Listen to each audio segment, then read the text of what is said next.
Good morning, class. I hope you all are doing very well.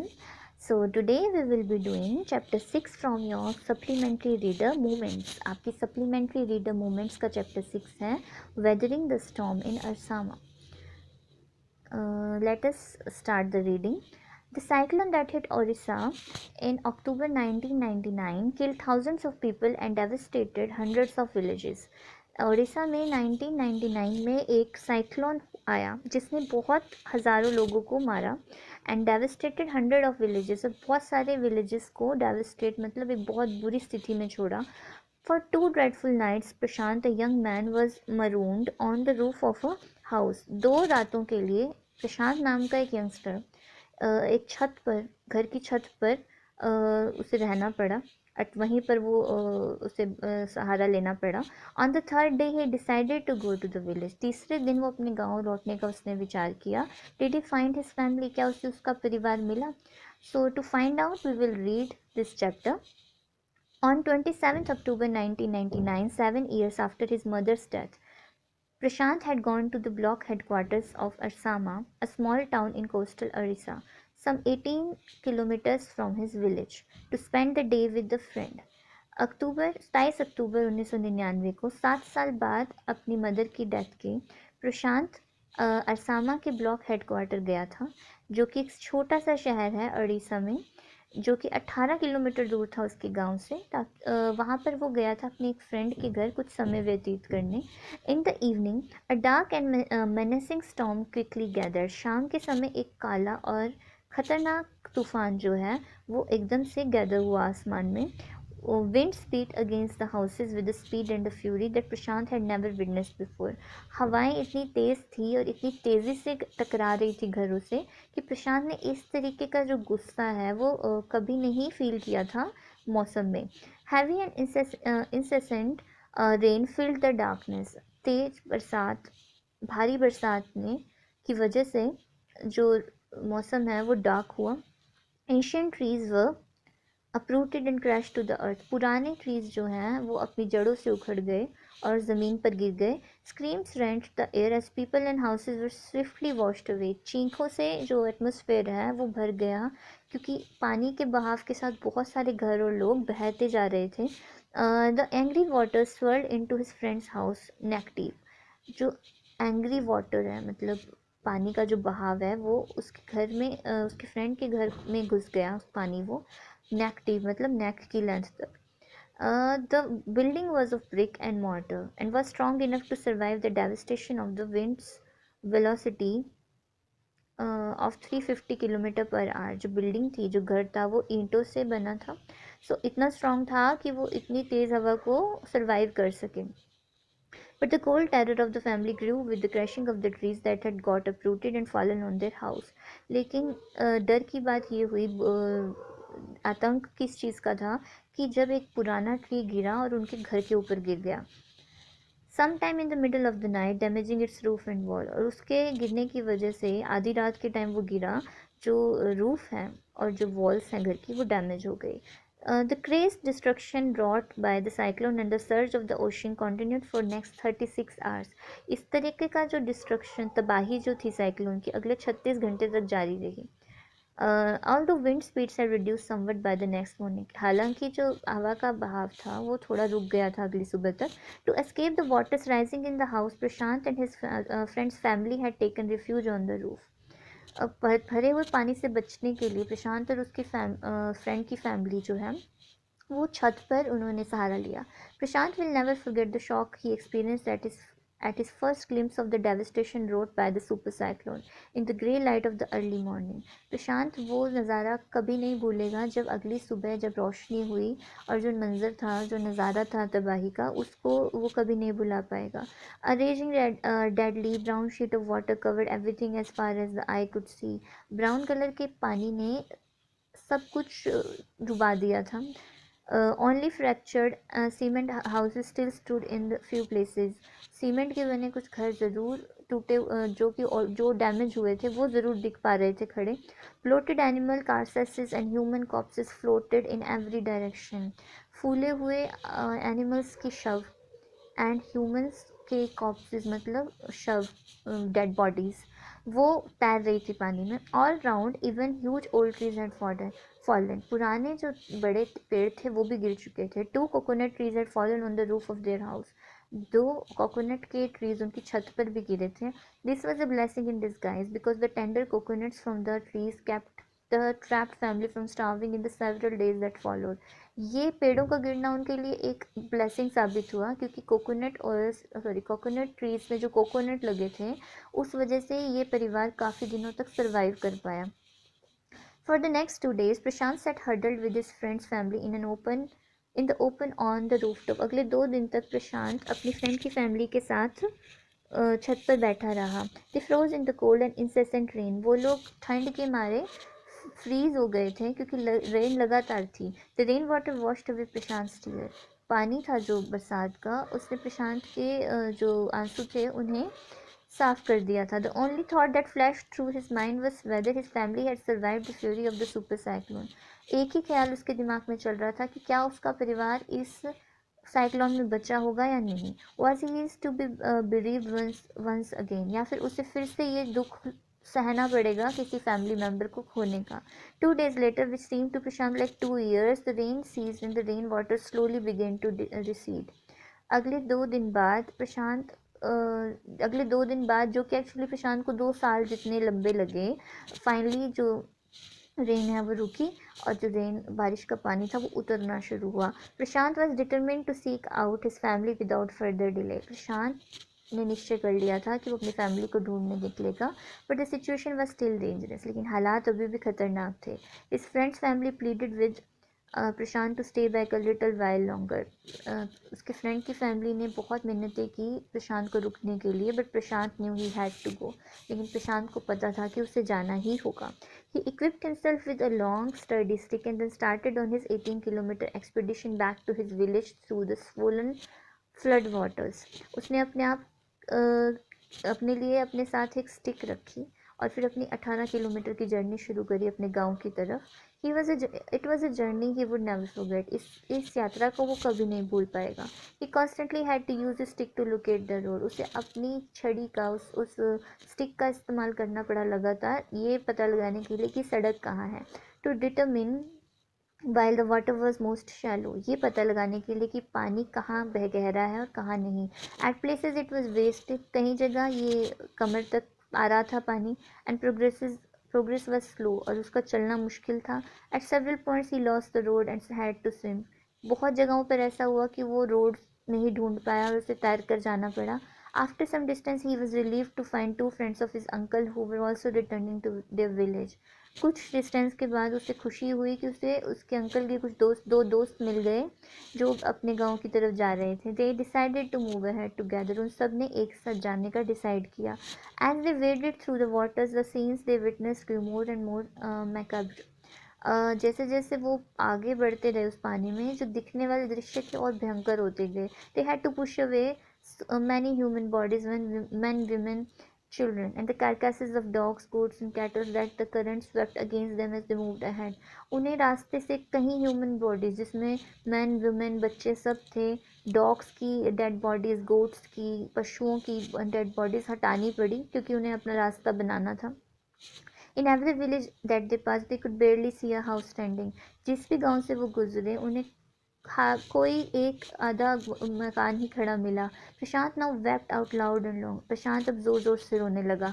He was sure that his family could not have survived this catastrophe. उसे यकीन हो चला था कि उसके परिवार इस प्रलय को नहीं सहन कर पाए होंगे और नहीं बचे होंगे।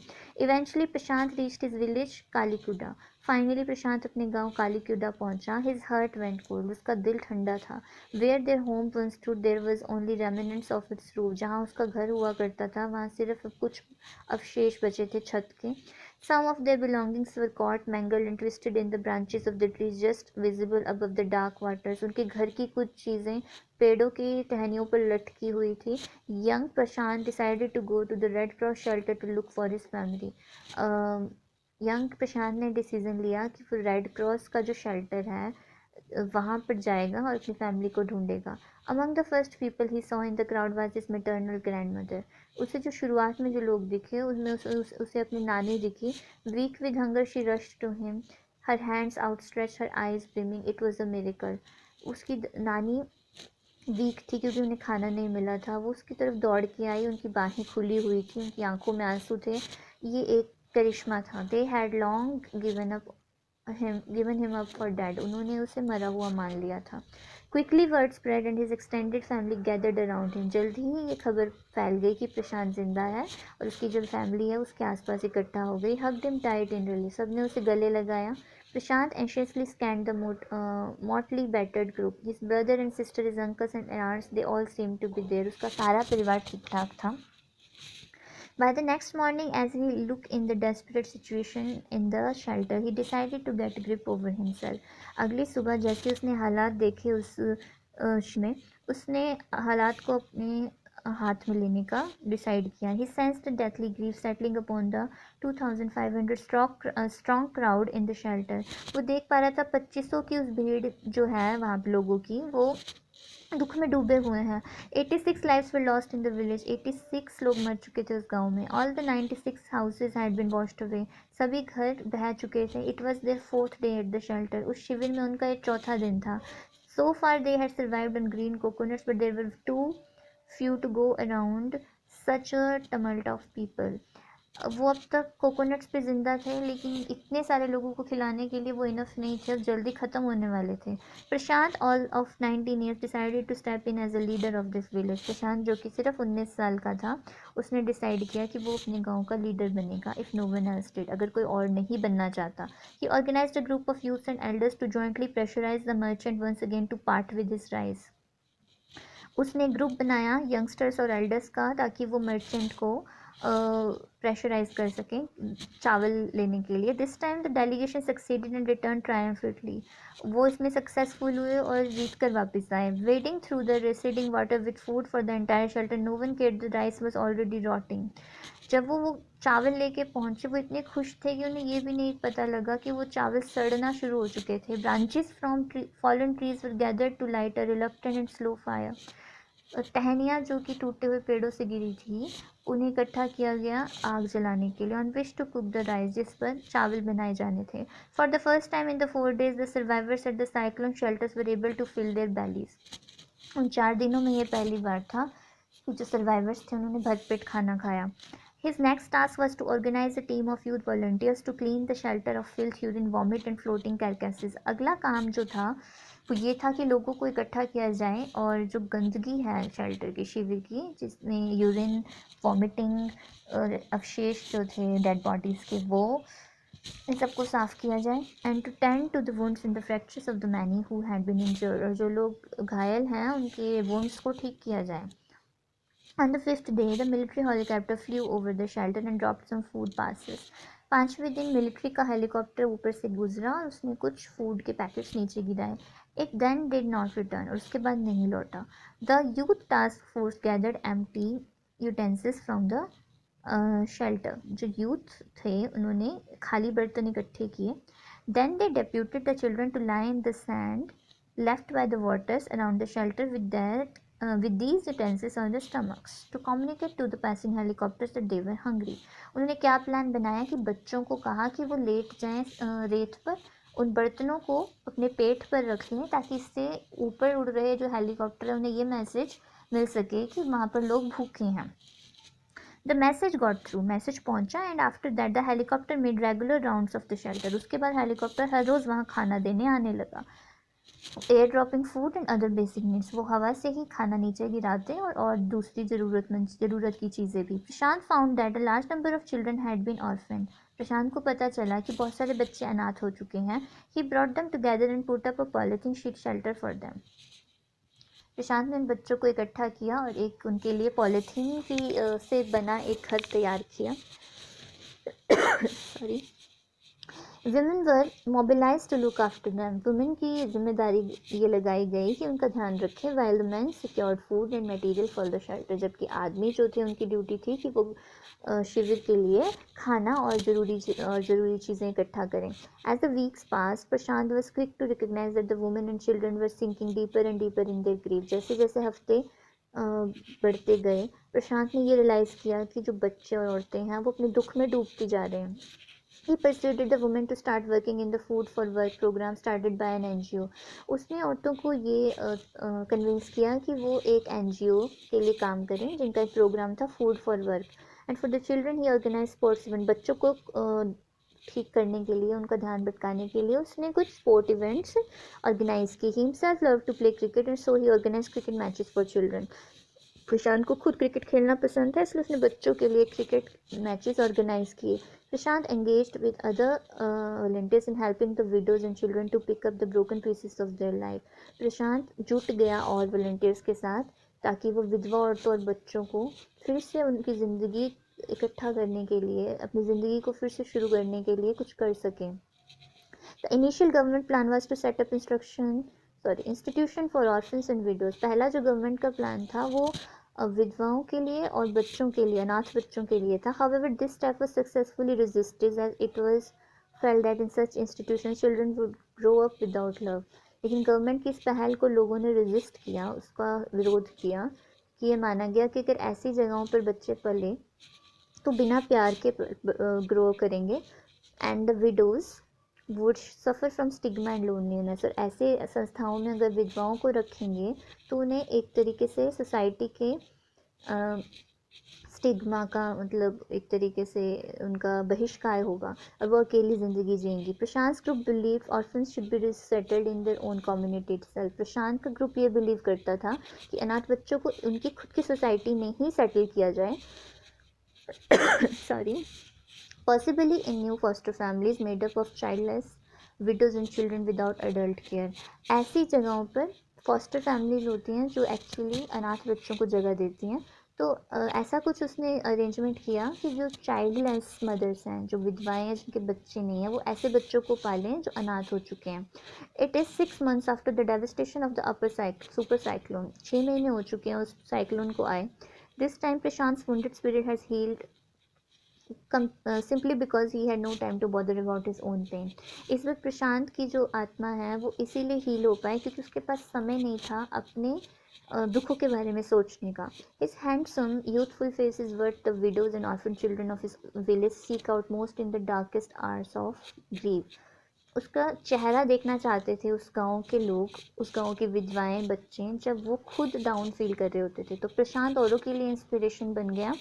प्रशांत ने अपने दुखों को भूलकर और लोगों के दुखों को कम करने की कोशिश करी. So that was your chapter which is by Harsh Mander. I hope आपको चैप्टर क्लियर है. The chapters name was weathering the storm in Ersama. ये प्रशांत की कहानी है, कैसे उसने अपने आप को और अपने विलेजर्स को, अपने गांव के लोगों को एक साइक्लोन के बाद की डेवस्टेशन से बचाया, कैसे उसने उसको निकाला गांव को. So I hope the chapter is clear. If you still have any doubt, you can always contact me.